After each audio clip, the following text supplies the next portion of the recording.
Hello guys! So mag-storytelling muna tayo. So narinig nyo na ba yung kwento ni Crow?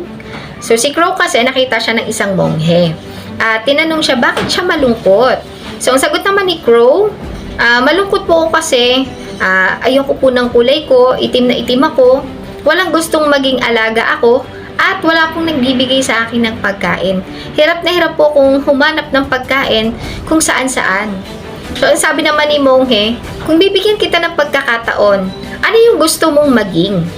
Ang sabi naman ni Crow, gusto ko pong maging swan. Kasi sobrang ganda po niya, sobrang puti, at nakaka-attract po talaga at mukha po siyang masaya. So, sige, ang sabi naman ni monghe, pwede kong ibigay sa iyo yan. Pero, puntahan mo muna si Swan. Ayan, so lumipad po siya, papunta kay Swan. At nung makita niya na si Swan, ang sabi niya, grabe, sobrang ganda mo talaga. Ang puti-puti mo, ang ganda ng kulay mo. Ang daming gustong mag-alaga sa'yo, nakaka-attract ka at sobrang saya mo. Sabi naman ni Swan, gaano ka naman kasigurado na masaya ako? Ayoko nga nung kulay ko na puti. Mukha siyang kabaong or coffin. Ayoko nang ganun. Ayaw ko nung kulay na to. At wala rin gustong mag-alaga sa akin. Kaya hindi ako masaya. So, silang dalawa, pumunta sila sa monghe. So, ang sabi naman ni monghe, ano bang gusto mo? So, sabi naman ni Swan, gusto ko maging parrot. So, bakit naman? Yung parrot kasi, sobrang ganda ng kulay. Meron siyang green, meron siyang red, at ang ganda ng mga color combinations niya. At sobrang saya niya kasi lahat po ay gusto siyang maging pet. Sabi naman ni monghe, okay, sige, kung yan ang gusto mo, pero puntahan niyo muna si parrot.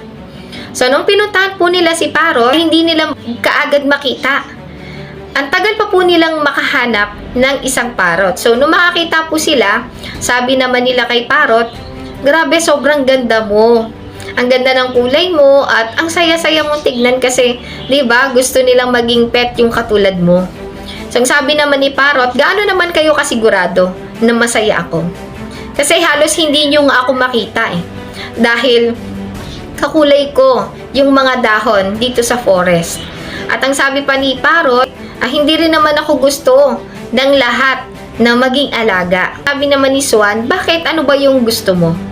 Ayan, so bumalik ulit sila kay monghe at tinanong siya, ano ba yung gusto mo? Sabi naman ni parrot, gusto ko maging peacock. Sabi ni monghe, bakit gusto mo maging peacock?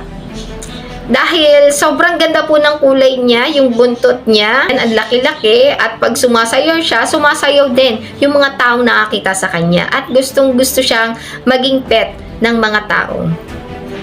Pumunta ulit sila sa peacock. So, nung makita po nila yung peacock, sabi po ni parrot, grabe, sobrang ganda mo talaga. Ang ganda ng kulay mo, ang ganda ng buntot mo, ang laki-laki.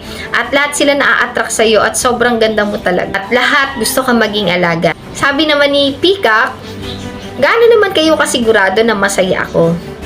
Sabi naman ni parrot, bakit hindi ka ba masaya? Hindi ako masaya. Kasi naririnig nyo ba yun? Ano yun? Ayun o, naririnig nyo ba yun? Ay, oo nga, ano ba yun?